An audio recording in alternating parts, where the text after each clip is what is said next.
This video is going to be an update to my guide against Magnus, and like my previous update, it's not going to be delving into the base mechanics of the fight too far, except for where it's relevant to what I want to talk about, because I think I've already covered that well enough in previous videos. This is just going to go over some stuff that I've changed since then that I think is quite important. So in my previous guides, the team I was using consisted of Tan, Actus, Ro, Aleph, and Shosil. So the substitutions I've made here are Helbrecht for Aleph and Vitruvius for Shosil. And the upshot of this is shifting away from relying on a horde of mechanical summons to deal damage towards having fewer summons to work with and getting fewer hits out of them, but maximizing the damage that Ro's passive can do. And I feel that this is a much better way of going about this fight. So the upsides to this methodology, I would say it was always very difficult with Aleph to keep the Scarabs under control. They would often like to take high ground due to their mobility and flying trait, and prevent Ro from taking it as a result. And they would just generally get in the way or get killed too easily and not actually achieve much. I would sometimes very occasionally find a sort of sweet spot balance where they wouldn't get killed straight away and they would multiply a lot and manage to not block Ro, but a lot of the time they just tended to cause problems. And not having Shosil, again, he could spawn up to 3 sniper drones, which added to the sort of overwhelming nature of my team in terms of just pumping out tons and tons of mechanical summons. Generally, the problem I found with having a lot of the summons as well is that because you can't control them, you'd clear through the boss's ads quite quickly, and then obviously they'd start turning their attention towards the boss, and it could, if you weren't very careful, lead to Ro inadvertently hitting the boss with his passive, getting the gaze of Magnus put on him earlier on in the battle, and then ending up getting killed by the gaze of Magnus earlier than you'd hoped for, before you could sort of really develop the positioning of your team and get all of the summons that you wanted to out on the battlefield. And one of the great things that I like about having Helbrecht as well, speaking of the gaze of Magnus, is that even if you do end up inadvertently scoring a passive hit against Magnus with Ro, as I do here, Helbrecht, he deals so much damage with his melee attacks against Magnus that you can still end up attracting the gaze of Magnus onto Helbrecht instead of Ro, just by attacking Magnus. Now, once you're really attacking Magnus with Ro, you're deliberately doing it, Helbrecht won't be able to keep up with Ro's damage output anymore. But certainly earlier on in the fight, when you're only maybe accidentally scoring 1 hit against Magnus, maybe 2, Helbrecht should be more than able to take the heat off of Ro, which can be very important. So that's definitely good. Same goes for Vitruvius, actually. Vitruvius can deal a lot of damage, but obviously him being mechanical, he can trigger Ro's passive, so that doesn't really work so well. But Vitruvius's massive damage, as opposed to that of Aleph, really helps him deal with the ads quite handily too. Shosil was also good at dealing with the ads, but I think the combination of Helbrecht and Vitruvius is much better at it than Aleph and Shosil. And Shosil also, although he was good for blocking the movement of the boss with his range and his summons, he had a really annoying habit of always spawning his sniper drones into the fire ring that Magnus produces, or they'd just move into it of their own accord and get killed, and it would just always seem quite hard to actually build up a decent number of them on the battlefield. They just had this really idiotic way of deploying and moving that just made them an irritation to use. So again, because I'm not with Helbrecht and Vitruvius, I'm not having to worry about the idiocy of summons. It just makes this fight a lot less of a mental hassle to deal with. I think the biggest hassle that evolves as a result of these changes is just, as I said, you don't have Shosil to keep the boss's movement under control. And that isn't so much of a factor on this map because of the bridges. They make it hard for Magnus to actually move around too much. If he does move over into this area into this little southern area from the northern area, that can present a problem, but it is manageable.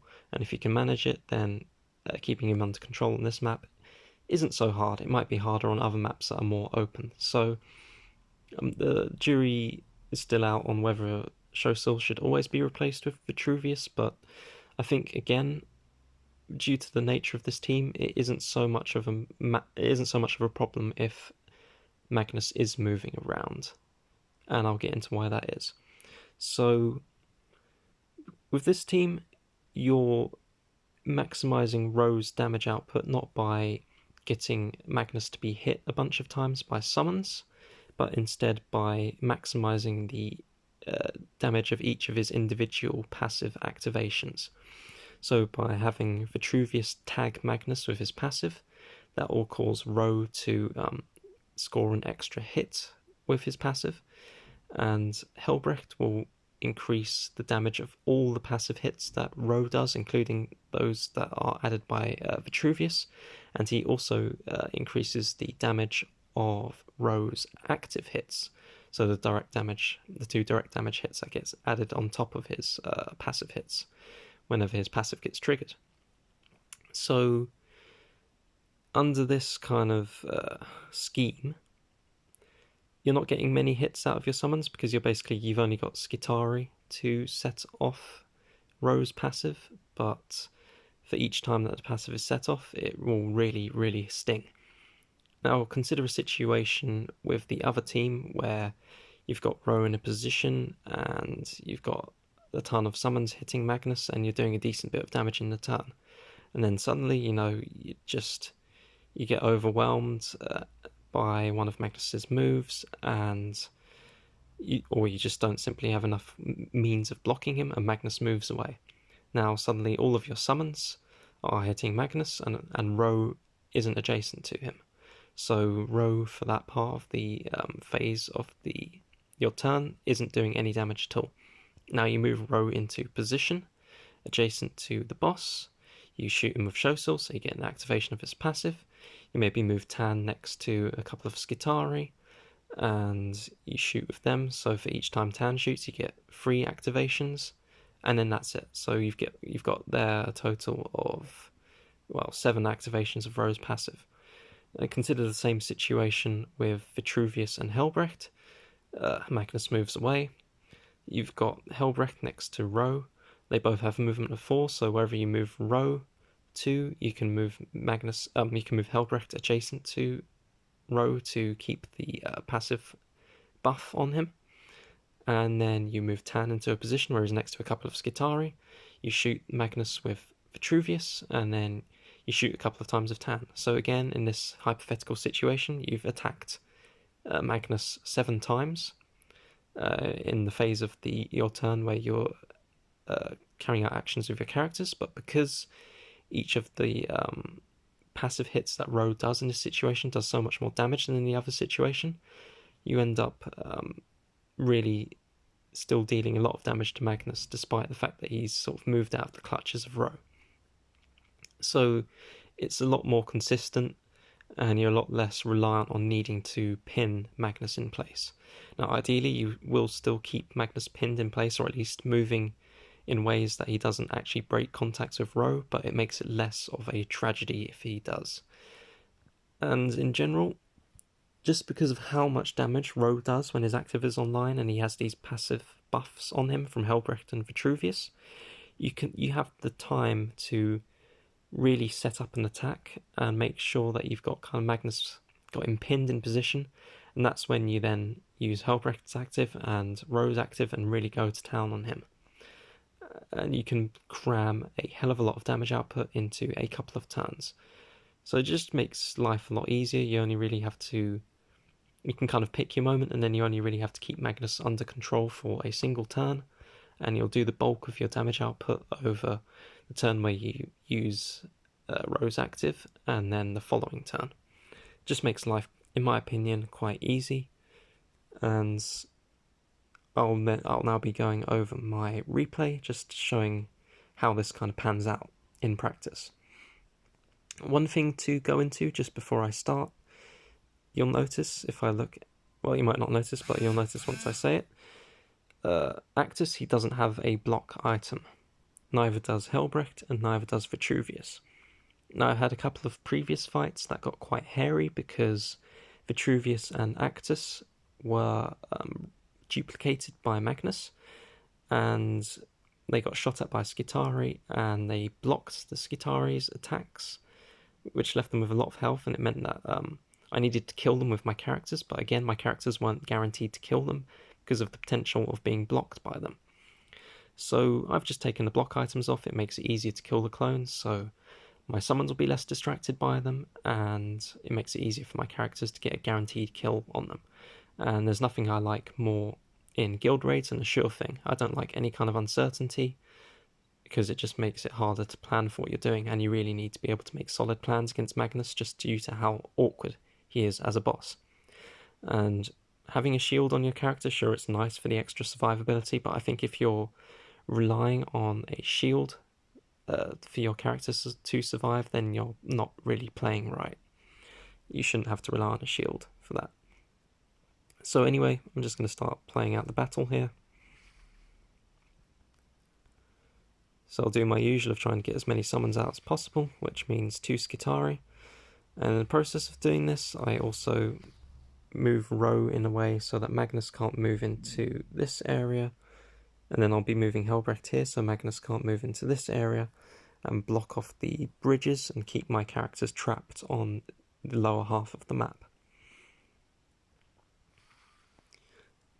And I got lucky with the crit from Vitruvius, which meant that the Rubric Marine died, and I was able to shoot at Magnus with Helbrecht. Now, the good thing about Helbrecht is, unlike Tan or Row, him attacking the boss isn't actually pivotal, so it's fine if you have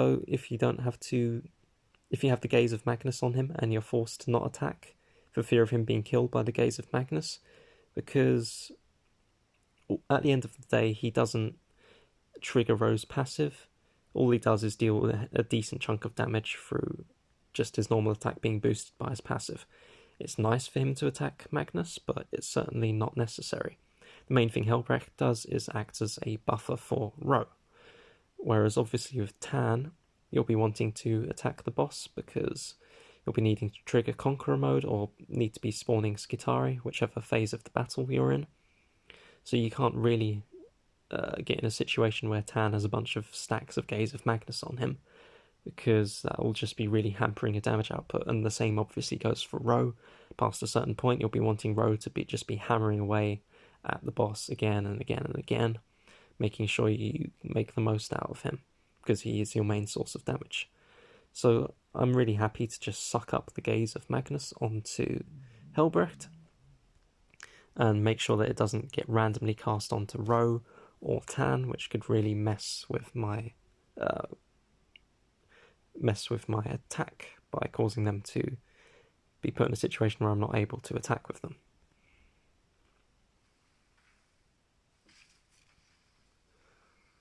Another good thing about this positioning of Row is it means he's the only thing that this Terminator can attack, due to his camouflage trait reducing ranged hits against him, and also the fact that the melee attack of the Terminator does more piercing than their ranged attack. The Terminator likes to move into melee with Row, which then gets it killed by a combination of the Skitari attacking it and Row's passive. And this one was just kept in place by giving it a nice juicy spore mine to kill.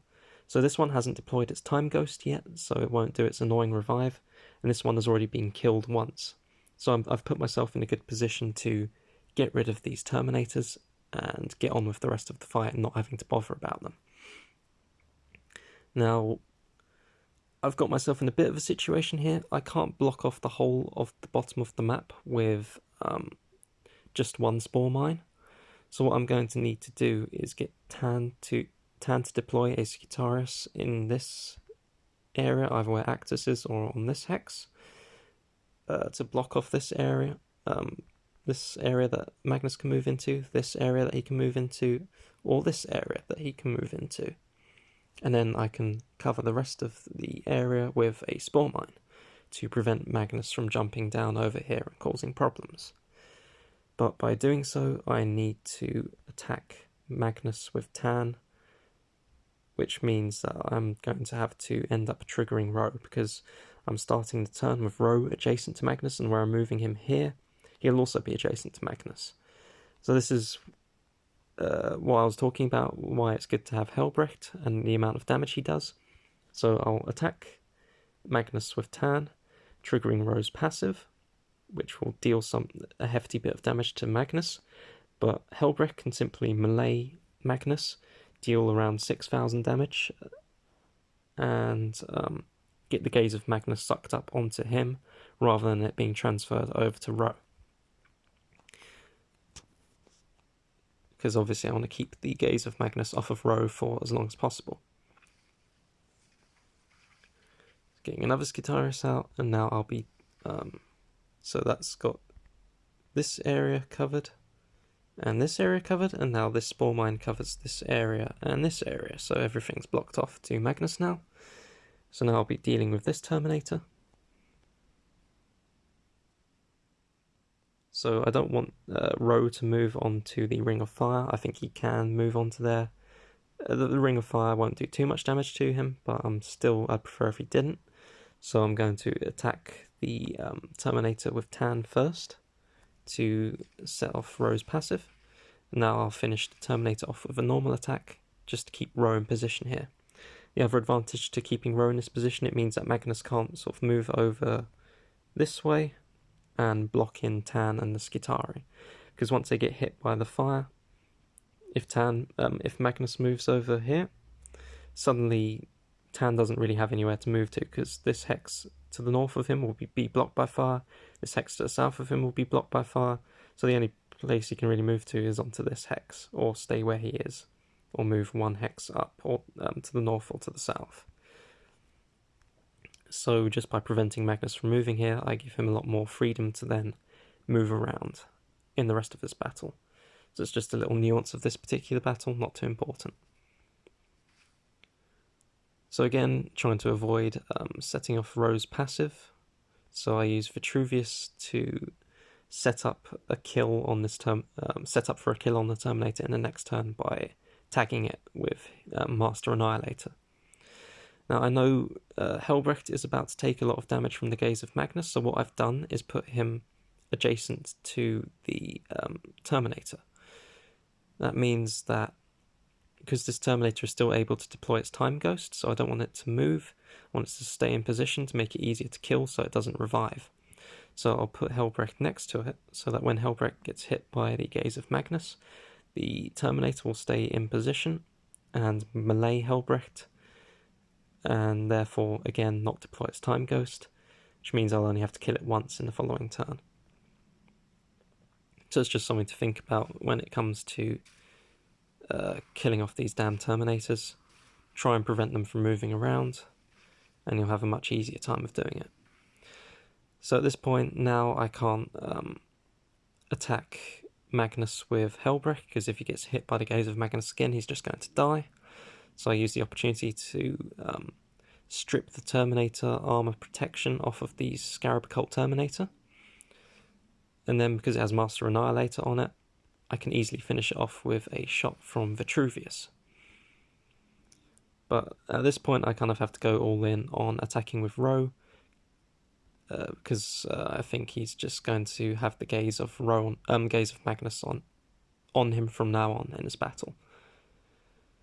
Making sure that Tan doesn't deploy any Skitari onto the fire ring and get them immediately killed.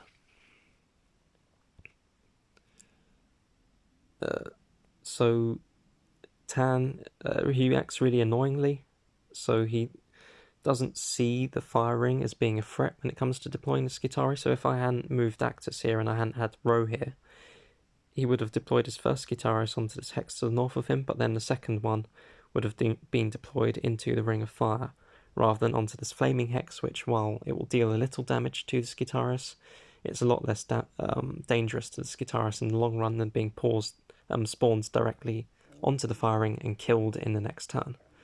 But yeah, the deployment of the Skitarii really doesn't take the threat of Magnus's firing into account properly, so you have to be careful of that. But that's fine now, so I can move Ro out of the firing, and I just kind of want to prevent him from moving into this area of the map because it'll make it difficult for this Skitaris to get over to him. And I just generally don't want him backed into one of these upper corners. It makes it quite hard to get to him.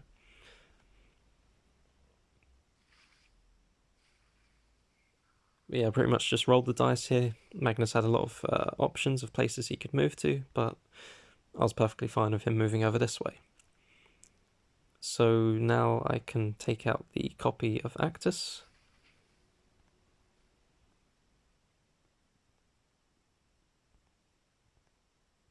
And before I attack Magnus with start attacking him with Ro, I'll make sure to get the Master Annihilator debuff on him. And now I'll trigger Tan.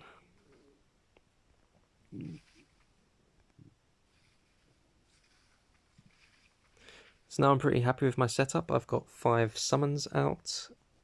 Magnus, the map in general is quite cluttered, so Magnus can't go anywhere, so I think I'll be very able to get a good, decent couple of turns of damage into him in the next 2 turns. So I haven't used Rose active here. I'll wait until the next turn to use it.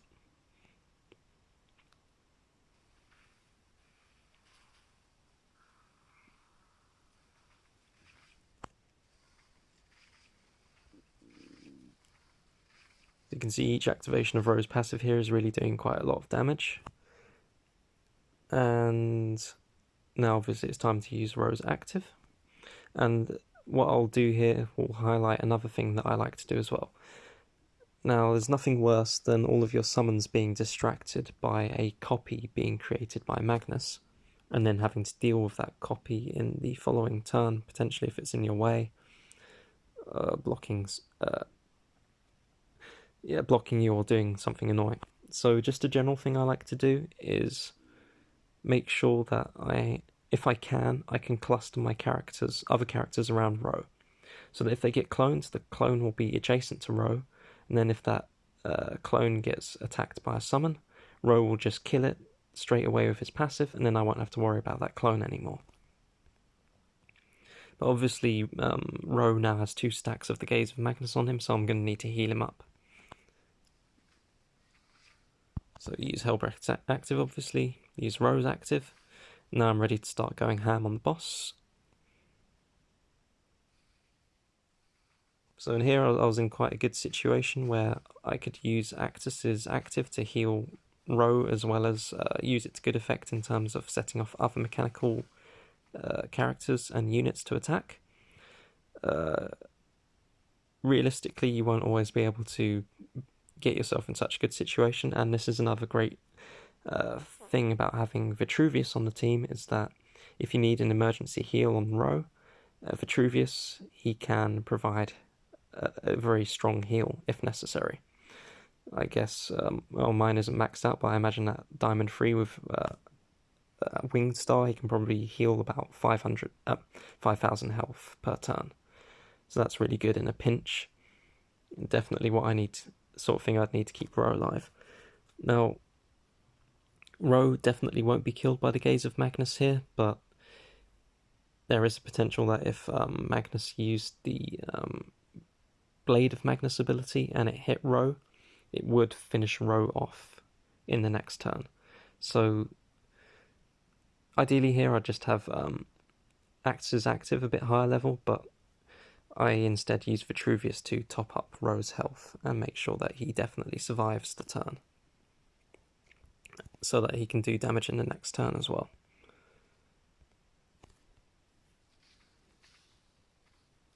But yeah, you can see just how much damage Ro is doing here. And I much prefer this sort of thing than having to try and marshal summons around, not get them killed. Instead, just doing a few but high quality hits with him.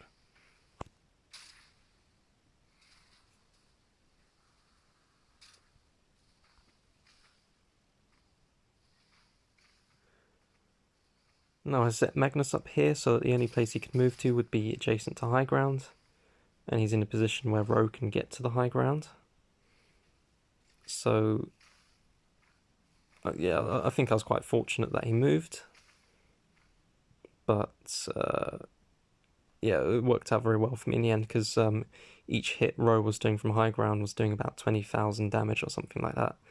Now I did have a bit of an issue here, where one of the passive hits that Roe did was had its damage reduced by 90% by one of Magnus's abilities, which reduces the damage of every ninth attack against him by 90%. So I think to improve here, what I really need to do is keep better track of when that passive is going to kick in, and try and manipulate things so that it's a Skitarius that is attacking when that ability kicks in, so that the damage of the Skitarius gets reduced rather than the damage output of one of my characters, because obviously the Skitari do way less damage than they do.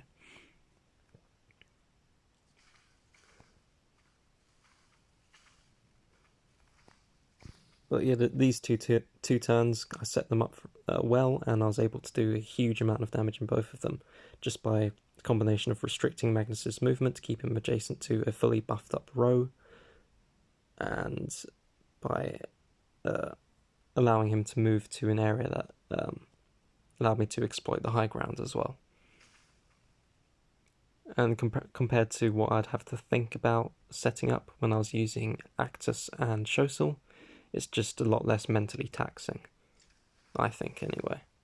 And in the end I do almost 500k damage, which I was pretty happy with, and I think a lot more than I could have hoped to do with Aleph and Shosil.